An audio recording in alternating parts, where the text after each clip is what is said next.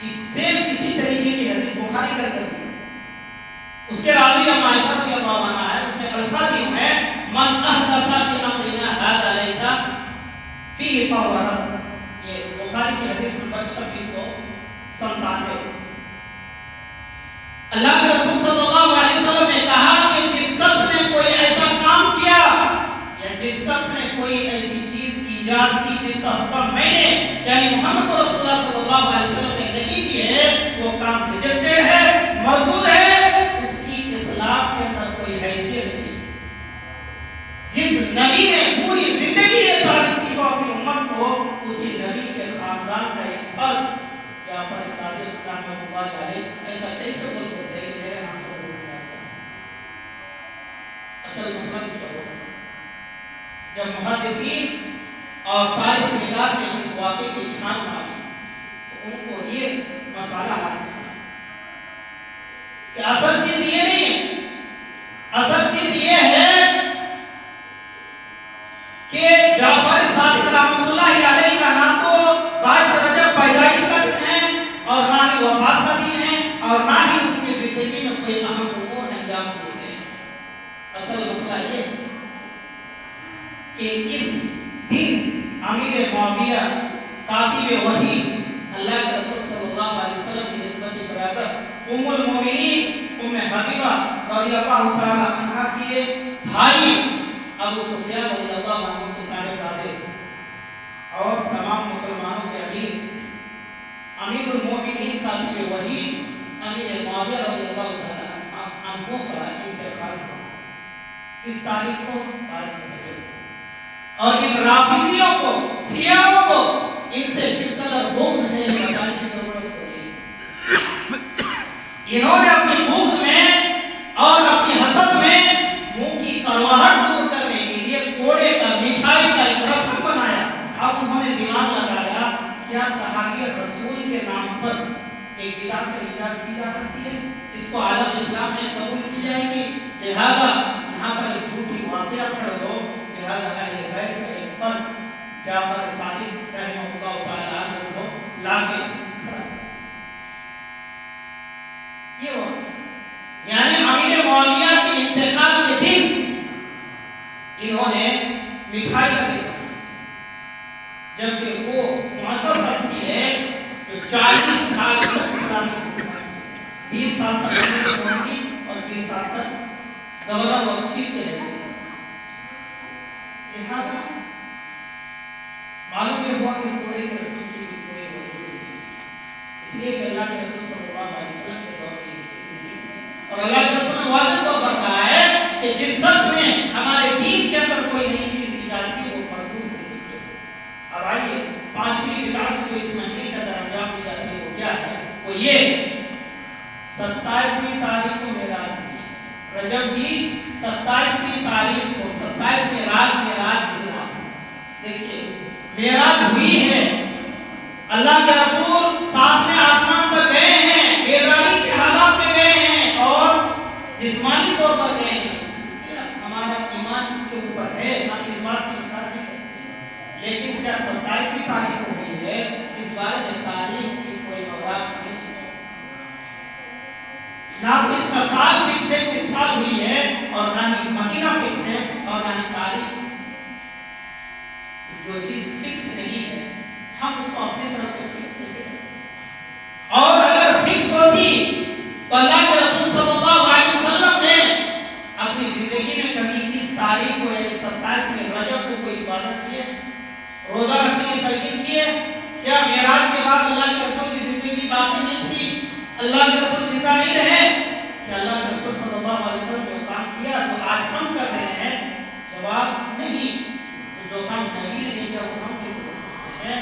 لہذا ماہ رجب کی بدعتوں کے تعلق سے مولانا عبدالحی لکھنوی، امام شوقانی، امام نووی اور ابن رجب جیسے محدث یہ کہتے ہیں کہ ماہ رجب کے تعلق سے جتنی بھی احادیثیں بیان کی جاتی ہیں وہ تمام کی تمام موضوع اور بے بنیاد کھڑی ہوئی انتہائی مقصود درجے کی روایت ہے، یعنی اس کی کوئی وجود نہیں ہے.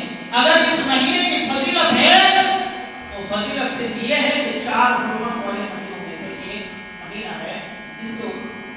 جتنے میں اللہ تعالیٰ نے اپنے نفس و بدن کو ستم کرنے سے منع کیا. اب آئیے کہ اتنی واضح دلائل ہونے کے باوجود، علماء کی اتنی واضح قول ہونے کے باوجود آخر لوگ اپنی بدعت اور خرافات سے باز کیوں نہیں آتے ہیں؟ لوگ ان بدعتوں کو چھوڑ کیوں نہیں دیتے ہیں؟ دلیل ابھی میں پڑھنے جا رہا ہوں، اگر آدمی کو سمجھ نہ آ جائے تو روح کام نہیں ہے. اور سنیے، اللہ تعالیٰ نے سورہ ہود کی آیت نمبر 118 اور 19 میں ارشاد فرمایا. 118 اور 119 اللہ تعالیٰ کہتا ہے وَلَوْ شَاءَ رَبُّكَ لَجَعَلَ النَّاسَ أُمَّةً وَاحِدَةً، اگر اللہ تعالیٰ چاہتا تمام لوگوں کو ایک ہی امت اور ایک ہی گروہ بنا دیتا، لیکن ایسا کیوں نہیں ہوا؟ اللہ نے کیوں ایک گروہ نہیں بنایا؟ وَلَا يَزَالُونَ مُخْتَلِفِينَ، لوگوں کے درمیان اختلاف ہو کر رہے گا. عربی کا ایک ادنا طالب علم سے پوچھیے کہ زالہ عربی میں کہاں استعمال ہوتا ہے؟ وہ کہیں گے کنٹینیوشن، استمرار کے لیے، بلا انقطاع. ہم یوں کہہ سکتے ہیں کہ کسی جاندار چیز کا بھی اعلان ہو رہا ہے، یہ لکڑی ہم نے یہاں پر رکھ دیا، یہ گر سکتی ہے، لیکن اس کو فکس کر دیا جائے تو یہ اپنی جگہ سے ہل نہیں سکتی. تو زالہ کا استعمال عربی میں ایسے مفہوم کے لیے استعمال ہے. اور اللہ تعالیٰ نے کیا کہا؟ لا یزالو مختلفین، ان کے درمیان اختلاف ہو کر رہے گا، لوگ گروہوں میں تقسیم ہو کر رہیں گے. ریزن کیا ہے؟ بچنے کا کوئی راستہ نہیں ہے. اللہ نے کہا یہ کیا راستہ ہے؟ اِلَّا مَا رَحِمَ رَبُّكَ وَلِذَلِكَ خَلْقَهُمْ، سوائے اس کے جس پر اللہ تعالیٰ نے رحم کر دیا، اللہ نے جس کو اپنی رحمت سے بچا دیا. اس کے بعد آگے کا جملہ سنیے، اگر سمجھ میں آ جائے اور روح نہ کانپے تو ایمان کا چیک کرائیے کہ کہیں ایمان کمزور یا پھر دل مردہ تو نہیں. اللہ تعالیٰ نے فرمایا یہ اختلاف ہونے کی علت یہ ہے وَتَمَّتْ كَلِمَةُ رَبِّكَ لَأَمْلَأَنَّ جَهَنَّمَ مِنَ الْجِنَّةِ وَالنَّاسِ أَجْمَعِينَ. اختلاف لوگوں میں اس لیے ہوگا کہ اللہ تعالیٰ کی بات سچ ہو کر رہے گی. اور کون سی بات؟ وہ بات کہ اللہ تعالیٰ نے کہا ہے کہ جنت اور جہنم کو انسانوں اور جناتوں سے بھرنا. اللہ اکبر. اختلاف کی ریزن کیا ہے؟ لوگ گروہ میں کیوں بٹیں گے؟ اس لیے کہ اللہ تعالیٰ کی وہ بات پوری ہونی ہے. کون سی بات؟ کہ اللہ تعالیٰ انسانوں اور جناتوں سے جہنم کو بھرے گا. سمجھ گئے؟ آج ہم کو یہ بتایا جاتا ہے کہ اللہ کے رسول نے یہ کہا ہے کہ 72 فرقے ہوں گے، 73 فرقے ہوں گے. اللہ کے بندے، جس حدیث میں اللہ کے رسول نے یہ کہا ہے کہ میری امت 73 فرقوں میں بٹے گی، 73 قبائل میں بٹے گی، اسی حدیث کے اندر یہ بھی ہے کہ ایک فرقہ جنت میں جانے والا ہوگا اور وہ فرقہ ما انا علیہ و اصحابی، جو اللہ کے رسول اور اللہ کے رسول کے صحابہ کے طریقے پر چلنے والا ہوگا. ہم کو بیوقوف بنایا گیا ہے. 4 اور 74 کے چکر میں آپ نہ پڑے، اس لیے کہ اللہ تک جانے والا صراط مستقیم ایک ہی ہے اور اللہ تک جانے والا راستہ ایک ہی ہے. اور اللہ کے رسول صلی اللہ علیہ وسلم کی حدیث یہ ہے کہ ایک جماعت ایسی ہے جو قیامت تک پر رہے گی اور مخالفین سے اس کی مدد کی جاتی رہے گی حتیٰ کہ قیامت قائم ہو جائے گا. ابن ماجہ حدیث نمبر 8. یہ بدعتی لوگوں کا انجام کیا ہوگا قیامت کے دن معلوم ہے؟ اللہ کے رسول صلی اللہ علیہ وسلم حوض کوثر پر ہوں گے، پانی پلا رہے ہوں گے. بعض ایسے لوگ بھی آئیں گے کہ اللہ کے رسول کہتے ہیں عارفونی و یعرفون، میں ان کو پہچانوں گا اور وہ مجھے پہچان رہے ہوں گے، یعنی میری امت کے لوگ ہوں گے. اللہ کے رسول کہتے ہیں ثم یحال بینہم، پھر ان کے اور میرے درمیان پردہ قائم ہو جائے گا. میں کہوں گا یہ تو میری امت کے لوگ ہیں. فرشتے مجھ سے کہیں گے انک لا تدری ما بدل بعدک، یا اللہ کے رسول آپ کو نہیں معلوم آپ کے آنے کے بعد آپ کا دین کا حلیہ انہوں نے بگاڑ دیا تھا. آپ کے آنے کے بعد آپ کے دین میں نئی نئی چیزوں کا ایجاد کیا تھا اور انہوں نے بدعت اور خرافات کے نام پر آپ کا لائی ہوئی شریعت کا حلیہ بگاڑ دیا. پھر اللہ کے رسول کہتے ہیں فاقول، میں کہوں گا سحقن سحقن لمن بدل بعدی، نکلو نکلو، تم نے میرے بعد میرے دین کا حلیہ بگاڑ دیا.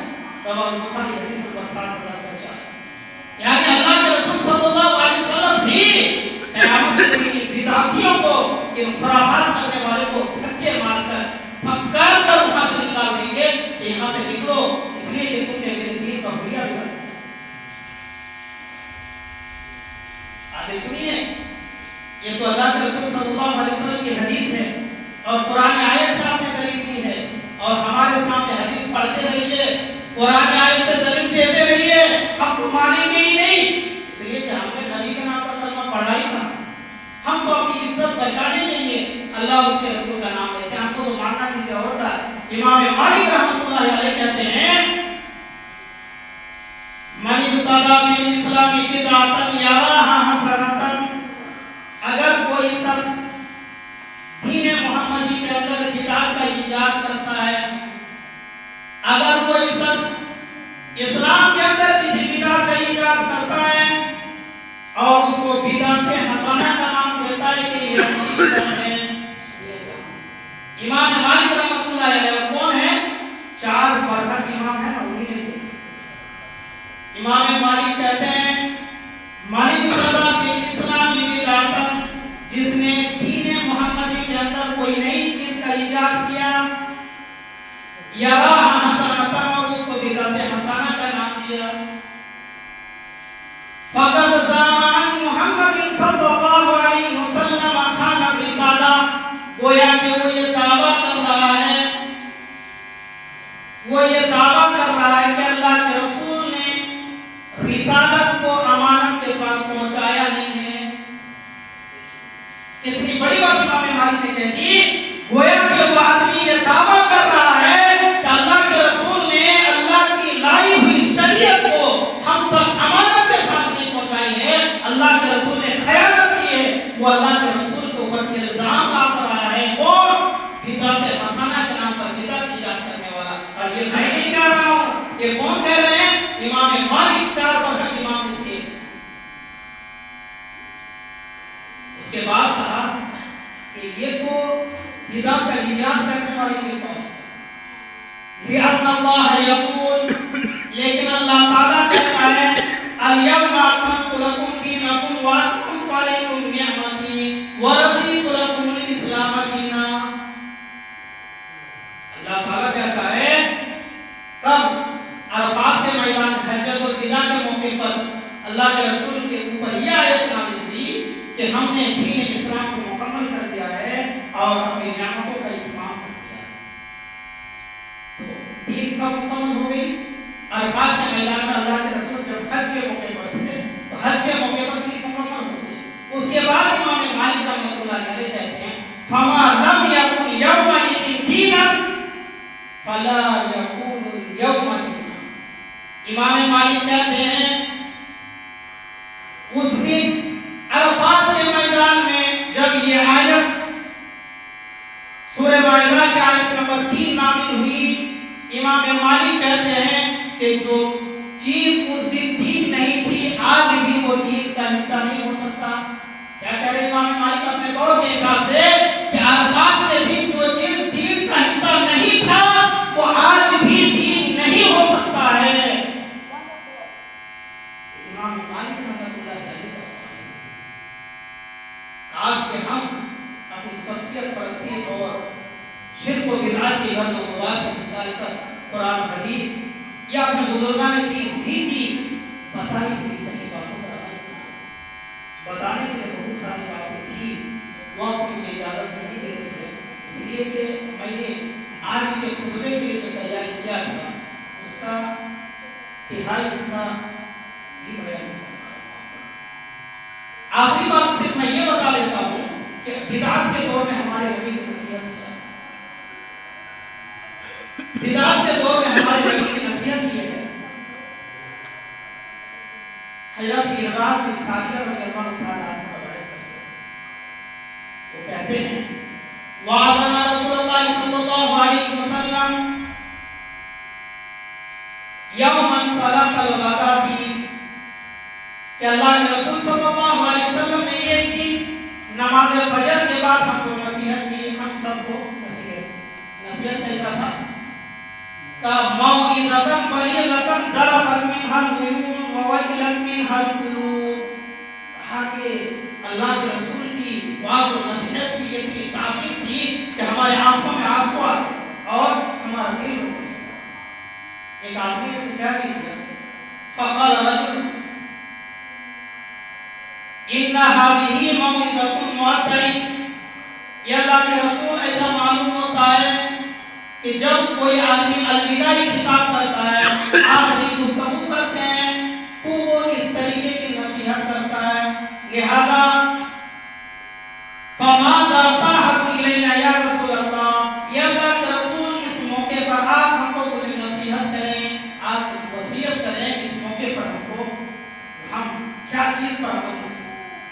اللہ کے رسول کہتے ہیں اصیب بتقوی اللہ، میں تم کو اللہ سے ڈرنے کی وصیت کرتا ہوں، والسمع والطاعۃ، اور اپنے امیر کی بات سننے اور اس کی اطاعت کرنے کی وصیت کرتا ہوں۔ اور کیا کہا، وَإِنَّ عَبْدًا حَبْشِيًّا فَإِنَّهُ مَن يَرِثْ مِنكُمْ يَرَىٰ اخْتِلَافًا كَثِيرًا، اگر تمہارا امیر ایک حبشی غلام بھی بنا دیا جائے، تمہاری برادری کا نام سب سے پچھلے برادری کا بھی اگر بنا دیا جائے تو تم اس کی اطاعت کرتے رہنا، اور بعد میں لوگ بہت سارے اختلافات دیکھیں گے، ہر آدمی یہی کہتا ہوگا کہ میں دین کی بات بتا رہا ہوں، میں قرآن حدیث کی بات بتا رہا ہوں، میں حق پر ہوں۔ یعنی اختلاف بہت دیکھیں گے۔ کہا کہ جب اختلاف کا دور آئے تو کیا کرنا ہے، وَإِيَّاكُمْ مُحْدَثَاتِ الْأُمُورِ، نئی نئی ایجادات سے بچنا، فَإِنَّهَا ضَلَالَةٌ، اس لیے کہ دین کے اندر نئی چیز ایجاد کرتا ضلالت اور گمراہی ہے۔ اور کیا کرنا ہے، فَمَنْ أَدْرَكَ مِنْكُمْ فَعَلَيْهِ بِسُنَّتِي وَسُنَّةِ الْخُلَفَاءِ الرَّاشِدِينَ الْمَهْدِيِّينَ عَضُّوا عَلَيْهَا بِالنَّوَاجِذِ۔ اللہ کے رسول کہتے ہیں کہ تم میں سے جو آدمی میری بات زندہ ہے اس کے لیے نصیحت یہ ہے کہ وہ میری سنت کو مضبوطی سے پکڑ لے، یعنی اللہ کے رسول صلی اللہ علیہ وسلم کی سنت کو اور خلفائے راشدین کی سنت کو، صحابہ کی سنت کو مضبوطی سے پکڑ لے۔ اور مضبوطی سے کیسے پکڑنا ہے، عضوا علیہا بالنواجذ، جیسے کہ ایک کاٹنے والی جو دانت ہے اس کو نواجذ کہتے ہیں، اور اس سے جب کوئی چیز پکڑ لیجیے گا اس کا کاٹنا فکس ہے، یا تو کٹ جائے گی یا پھر مضبوطی سے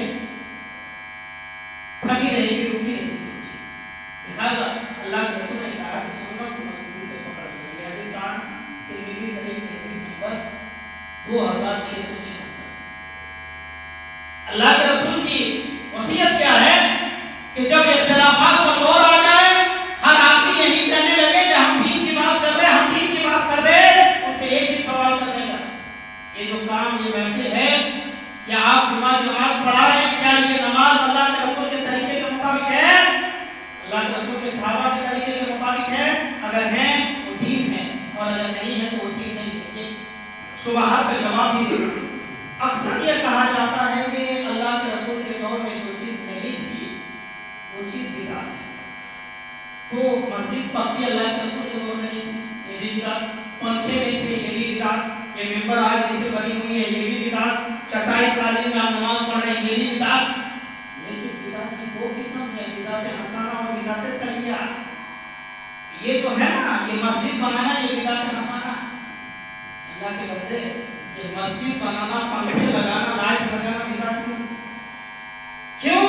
اس لیے کہ اللہ کے رسول نے جو حدیث بدعت کے تعلق سے کہی ہے، بخاری کی حدیث نمبر 2697 میں، من احدث فی امرنا، اور امرنا کا مطلب من احدث فی دیننا، ہمارے دین میں جو چیز نئی ایجاد کی جائے وہ بدعت اور گمراہی ہے۔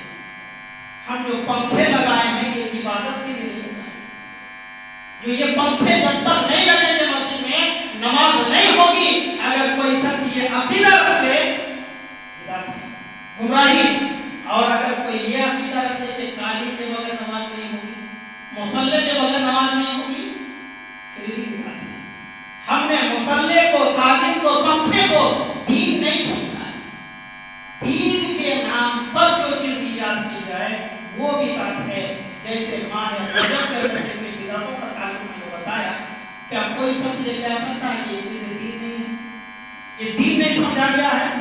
ہاں غریبوں کو کھانا کھلائیے، سال کا 355 دن میں روزہ رکھیں ڈیلی، لیکن کسی ایک دن کو فکس کر لینا کہ ابا کے انتقال کے دن ہی کھلائیں گے، پھر یہ بدعت ہے، یہ دین کا حصہ ہوتا ہے۔ ہم اپنے طرف سے کسی چیز کو فکس نہیں کر سکتے۔ جب جمعہ کے دن کے قیام اور جمعہ کے دن کے روزے کے لیے خاص نہیں کیا جا سکتا ہے، تو پھر اور کسی کام کے لیے کسی دن کو ہم کیسے خاص کر سکتے ہیں؟ اللہ تعالیٰ سے دعا ہے کہ اللہ ہم سب کو